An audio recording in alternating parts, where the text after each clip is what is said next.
All right. Thank you for joining us today on the Bastion Elevate podcast. I'm Jordan Dahlquist, Director of the Social Media Department here at Bastion Elevate.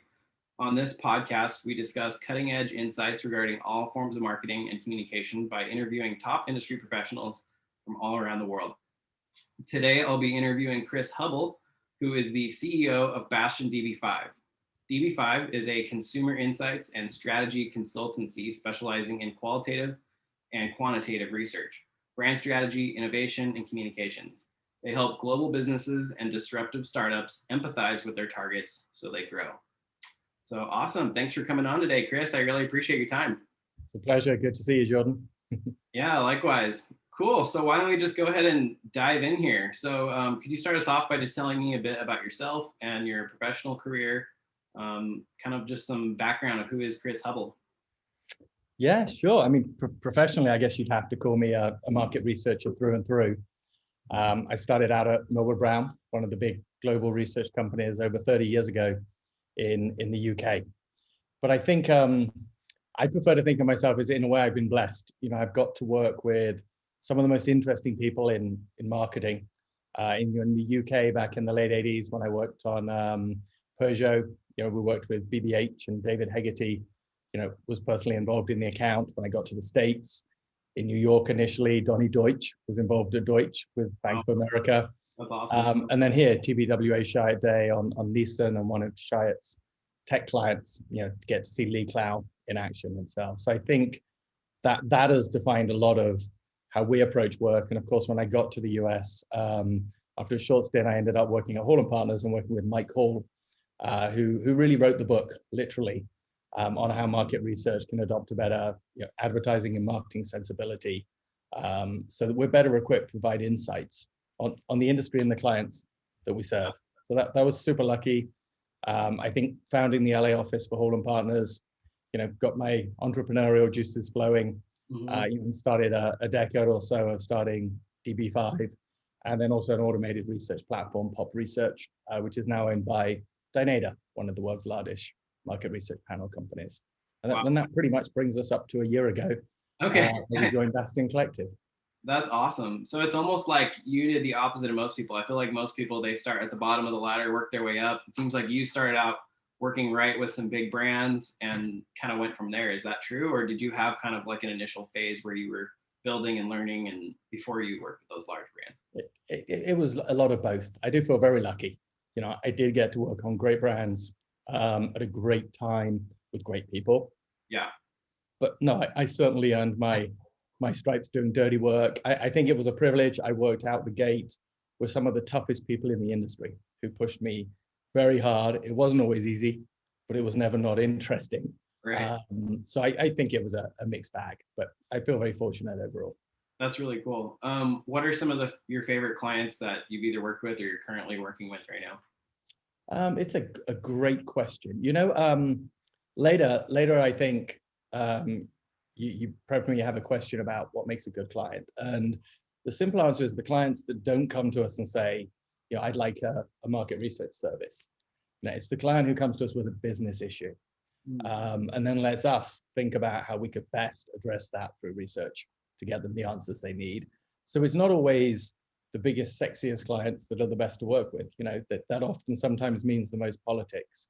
So I think I've most enjoyed my early years actually in California, where there was a great breed, I think, in the 90s of young, hip marketing directors who would shoot from the hip. Much less cover your ass research.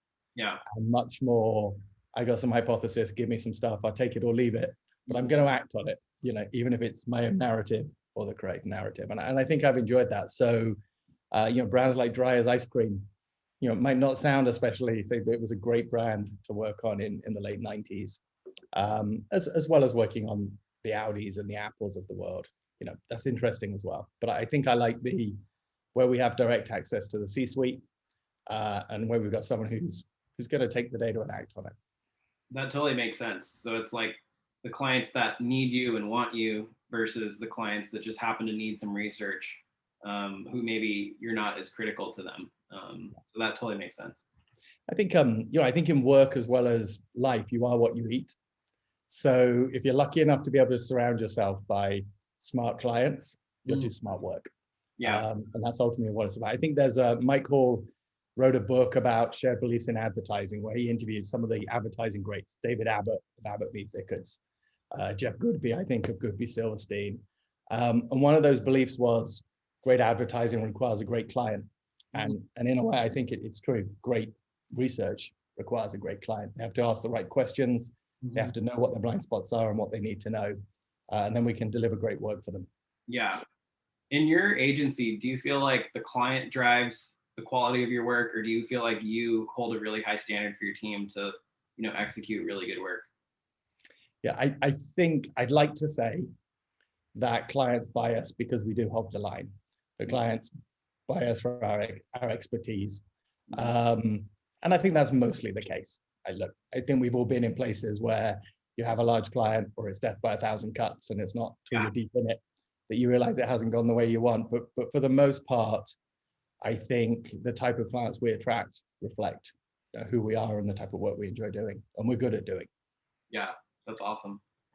Well, you guys obviously do great work. You're working with some of the biggest brands in the world, Fortune 500 brands across the board. So definitely says something about you guys. So tell me a little bit about the day-to-day operations of DB5. Can you just kind of dive into what your average day looks like with your team there, with your clients, what kind of work you're doing? Can you give some insights there? I don't know about you, Jordan, but the reason I work at a supplier is because no day looks the same. And I think that has been my choice. It's not always fun to be the guy that the client calls at 5 p.m. and says, I need this by 9 a.m. tomorrow. But it's interesting, it's different, it's varied.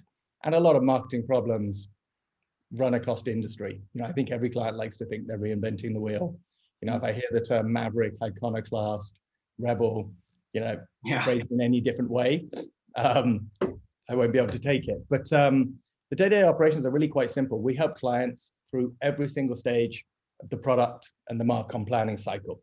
So whether they're identifying unmet needs in order to develop a product or service, they're testing the concept of a product or service to see if it has legs. They're looking to refine who their target audience is, build out rich profiling and personas for their target audience, or moving into the actual execution of marketing. We're there to help them optimize their marketing in terms of targeting, messaging, impact, and looking at in-market performance. So we have ways of helping clients. And as I say, the best clients aren't those who say, I'm at stage B, I need one of these. They're the clients who say, we've come up upon an issue, we've got a concern, we've got a hypothesis, help us understand that. Got it. And so from a 1,000-foot view, if you were to just describe what you do in one sentence, it sounds to me, tell me if I'm right, but it sounds to me like you basically help the brand connect with their customers and understand how they're interacting with their customers and how they should make business decisions based off that information. Is that right? That's a pretty good description. Yeah, we talk to their customers in a way where the interpreter that sits between the client and their marketing speak and the consumer. And again, consumers would not ask for some of the things that clients provide. So the consumer doesn't know everything, but bridging that gap between what their needs are and the client and their product is what we do. Gotcha. Do you guys get outside of the realm of that work at all? Or are you sort of like a Formula One of agencies where this is what you do and that's it? It's a great question. I think you have to have your toes in everything. And honestly, the greatest benefit to me of joining Bastion Collective has been rubbing shoulders. It's been tougher with the pandemic, but rubbing shoulders with you and Shana and people with expertise in social media and PR and digital, and learning a little bit more about the types of things we're often optimizing or evaluating. But I also think, as digital has prevailed, communications have become more and more divergent, and ultimately there is a greater need for specialization. You cannot know everything about everything.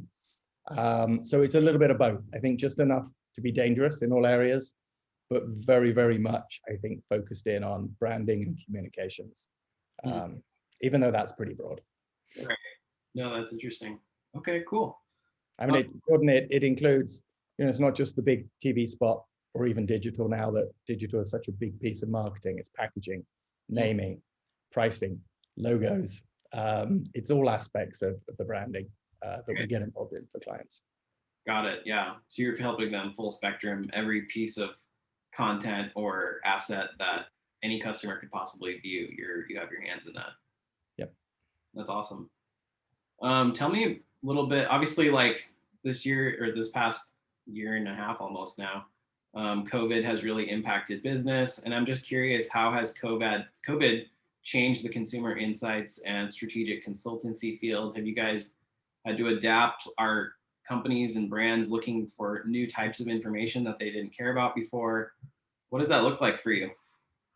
Well, I think I go to Burning Man, and there's a saying at Burning Man that it acts as a catalyst. So if something's broken, when you get to Burning Man, it's going to bust it. And I think the pandemic is much the same way. It's a catalyst. So I don't know that it's been transformative, but it's really sped up changes, I think, we're already seeing. I mean, the first one is obvious. There have been budget cuts.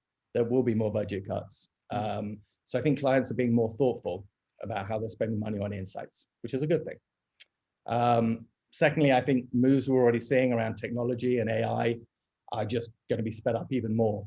I mean, there really is a divergence in insights. So commoditized market research, copy testing, pricing, price elasticity, maybe, those types of things are just being swept up by automation. If good enough is good enough, yeah, why spend $30,000 when you can spend $3,000? So, the prevalence of brands like Qualtrics and Zappi will continue. They will go from strength to strength. But that actually means that the work that's left for the insights consultants is more strategic, far sexier, far more interesting. So I think it's a good split, but that's going to continue. And then I think the last thing that we haven't been good, market research is slow to change. It's not the most dynamic industry. And I think the marketing world has changed drastically over the last 2 decades. I think Gartner mentioned last year of all the campaigns that had multi-channel in them, 80% plus now have digital. Search marketing is 22% of all ad spend in the US. I think social media is something like another 11%. So that transition to digital, market research has not been particularly quick at keeping up with digital data and ways that we can actually blend that and merge that with our primary data. So that continues to be a challenge, and it continues to be an area where I see a lot of proliferation. Lots of companies emerging that are offering pieces of that puzzle, but no one yet is doing it all. But I think that will be next. Do you feel like you're in DV5? Do you feel like you're on the forefront of that? And what does it look like to capture that information? What does that look like to adapt into this new kind of way that advertising is being executed? Well, I think the forefront moves really quickly. So 5 years ago, when we started Pop Research and automated tracking, copy testing, pricing, logo testing, it was at the forefront. But now I think there's quite a lot of those tools. So it's moving very, very quickly. Our approach is often to partner with best in class. And I think that's the right move. We are not specialists in digital. We are not specialists in social media. So let's partner with people whose business that is and work with them. So we have a lot of partners, a lot of tech-based partners. We're keen to try anything that comes out that's new, even on our dime, before we understand the efficacy of it. So I think we're on the cutting edge, but it's a constant race to keep up. Yeah. An exciting race. Yeah, absolutely. Yeah, it's crazy how things are changing constantly. So how do you decide to work with a client? Like, you turn down clients? Who benefits the most from your service? I'm just curious what that kind of looks like in your, obviously, we want to grow our agencies, we want to grow our business, but sometimes it may not be the right fit. And what does that look like for you guys? Well, I think we would work with almost everyone. I would certainly give the account teams a choice. So, where do you draw the line? We're happy to work with cannabis companies. Should we work with tobacco companies? I think ultimately I would give the teams their choice. I'm sure there are 1 or 2 areas that we would be uncomfortable with, but by and large, we work with most clients. My experience has been some of the smallest, most difficult, least rewarding accounts turn into some of the biggest and most rewarding over time. So I think you have to get into those relationships to try it. There have been in 30 years, very few. I can only think of 2 that I would say I would not be comfortable with working again. And to be fair, there's probably a couple that would say it didn't go so well, they wouldn't work with Chris or DV5 again. So right. Again, I feel very fortunate. I do think it ultimately comes down to the best clients are the clients with the best business issues. Mm-hmm. But the thornier the question they have to answer, the more fun they are to work with. That's awesome. Okay, cool. You've obviously been in market research for a long time now. I'm curious, how have your findings throughout your career in this type of work changed the way that you look at society, changed the way that you look at life? Do you feel like it's impacted who you are as a person, how you think, how you look at daily life? For sure. I don't know if roller coaster is the right word, because I think it's a lot more up than down. I'm fortunate enough to work in a creative industry, particularly with the clients and the agencies we work with, where they do a lot of creative work, and that's really inspiring.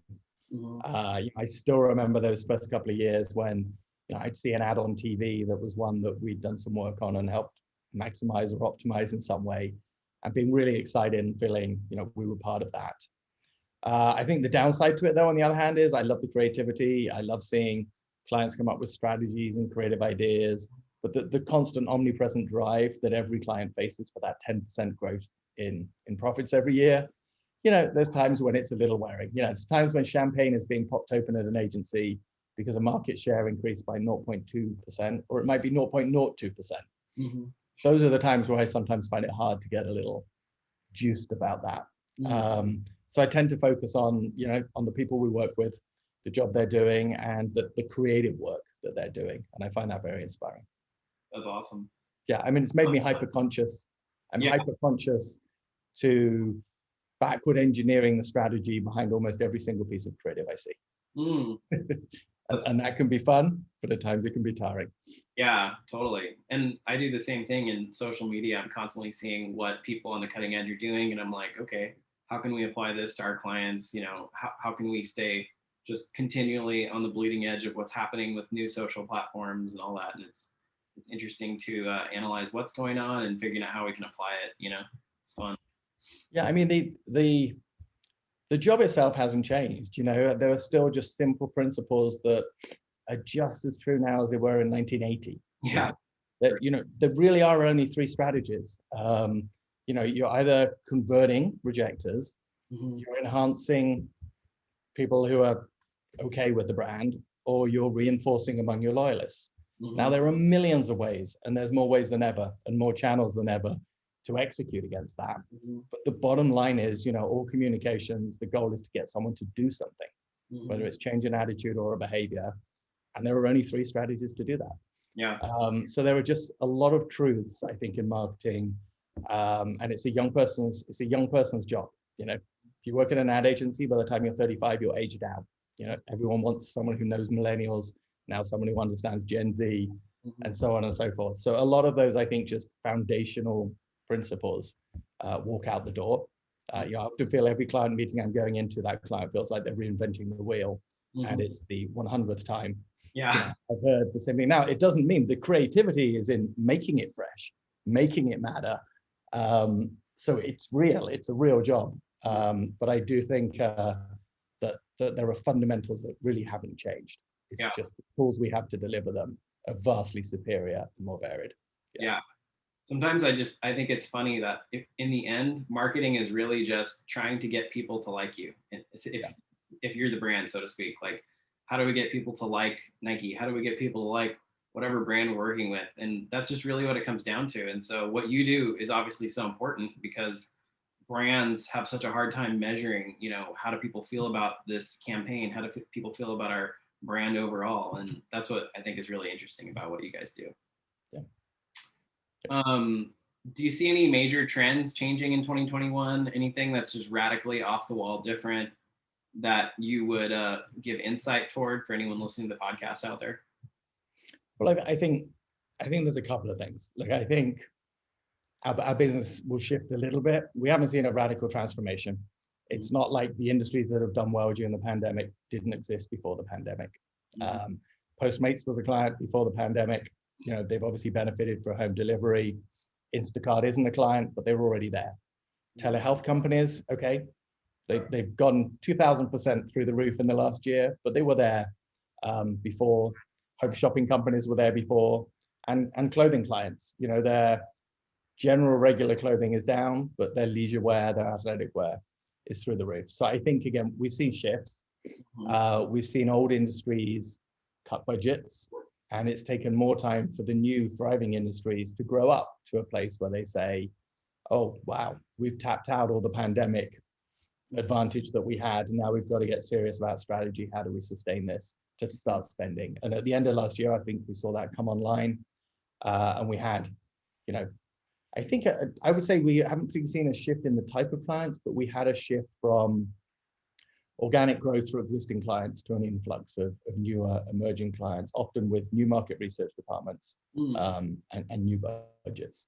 Mhm. So that's been great. And within the industry, I think I touched on them. But, you know, the big trends we should see is budget cuts. Mhm. So be prepared for them. Don't expect clients to renew their perennial piece Yeah. of research in the same way they have done, for sure. Mhm. Continued acceleration of digital and AI for anything that can be Mhm. automated and simplified. Mhm. And, you know, ultimately, I think as the comms industry diverges more, you know, the big holding companies are starting to be broken up. There is a more nimble model these days. Mhm. I think the need for specialization will increase. You know, if you're going to be a market researcher and provide insight, you need to specialize in the area Mhm. that you're providing insight on. There's a more and more divergent areas. So those are the big trends that I would see. Do you feel like there's a lot of businesses out there that need what you have, but probably don't know that they need it? Like, do you Mm. find that that's a thing, or is it like the brands that work with you already know they need it, and they go for it right off the bat? Or is it kind of like something where your service is something that a lot of businesses could really benefit from, but they're not really aware of that being a readable service? I think it's a huge continuum from a lot of industries and businesses that use us Mhm. simply because they always have. By us, I mean the industry as a whole, not necessarily DB5. Yeah. So we've always had one of those. So we've still got one of those, and maybe they don't need it, or they could redeploy it as something else. You know, right the way through to, you know, companies that don't know they need us but probably do, and some of those honestly would have sticker shock. Yeah. You know, when they came to do primary research and understanding the cost of it. So I think it's a huge spectrum. Mhm. It's a big industry, so people find their way to us. I think eventually when they do need Yeah. us. That's awesome. Okay, cool. I know this is a little bit off the wall, but do you have a favorite story of something that your agency did that really impacted the brand or impacted a campaign and you walked away like, wow, we made a huge impact? And I know you may not have anything right off the bat, but I'm just curious if there's some kind of a testimonial that you have that you were excited Mm. Well, it's always tricky to think of one that's not confidential. about. And it's pithy, but actually one of my favorite, you know, this is a good example of an insight. Mhm. And they come from unusual and unexpected places. You know, a decade or more ago, we worked with Starbucks, and we worked with them on the launch of both Via, the ready brew coffee, and refreshers, you know, the sparkling caffeinated seltzers. And one of the biggest revelations when we did, you know, a lot of quantitative research, a lot of in-store shop-alongs to look at point of sale materials, to see how the tasting was going with the baristas. They did blind tastings Mhm. for Via. Was this oxymoron of great tasting instant coffee. You know, it's an oxymoron. People do not think instant is. So one of the biggest insights was Via was never called instant to the public. It Mm. was called ready brew. Yeah. And that came, you know, from the research and, you know, having the client there with us during the research. I think that was one of the nicer insights, and one that we'd still today would pat ourselves on the back for and say that that was a smart difference maker. Yeah. Mm. Via's gone on to be, I think, 20% plus of Starbucks total sales. So huge That's success. crazy. That's massive. Dude, that's awesome. That's amazing work right there, man. Um, Cool. Well, we're going to go ahead and wrap up here with the last question for today. What would you tell someone out there who's looking for market research for their business? Do you have any messages for them in terms of what to look for in agencies, what kind of research maybe they should be looking for? I mean, it's simple. I was going to glibly say get in touch, but I think that is the truth, in the sense of get in touch and find a partner. You know, get in touch and find a trusted advisor. You know, I think one of the things that is most beneficial to clients is they can call me anytime, and I will give them the benefit or otherwise of my advice. And that advice might even be that we are not the right people for this specific project, and here's some other people I recommend. I think it's about that sense of trust of having a true partner who puts the good of their business, ahead of taking revenue. So finding a partner like that, it's not an order taker, but someone who you can truly call and brainstorm things through, whether or not it's going to lead to direct work for them. Yeah. That'd be my advice. What's the best way for someone to define whether that's the right agency, if they're going to be that partner? Are there some red flags that people could look for or things like that? It's an interesting question. I mean, I work so much in the field of custom research, so we do have some off-the-shelf products, but everything is custom. So it's hard for me to fathom that during a pitch and a setup for such a custom project, you wouldn't get a very good sense of whether you pick the right person or not. So it's very hard to fathom. No, I mean, I think, again, and it would be true for us about the best client, is find someone who's a true partner. Clients who truly value us as a partner. The best work we've ever done is when there's a completely open triangle between the client, their agencies, and us. Everyone just wants to create the best work. No one's defensive, therefore everyone can have open lines of communication, without people being gatekeepers. So I think that level of trust, it's about finding someone you trust and build a personal relationship with. Yeah. Awesome, man. Well, I really appreciate your time today, Chris. That was super insightful. I learned a ton about your business, what you guys are doing, how things are changing, and I really appreciate it. No, appreciate you taking the time. Always fun to chat with you. Absolutely. All right. Thanks, Chris. We'll talk to you later. Take care. Bye.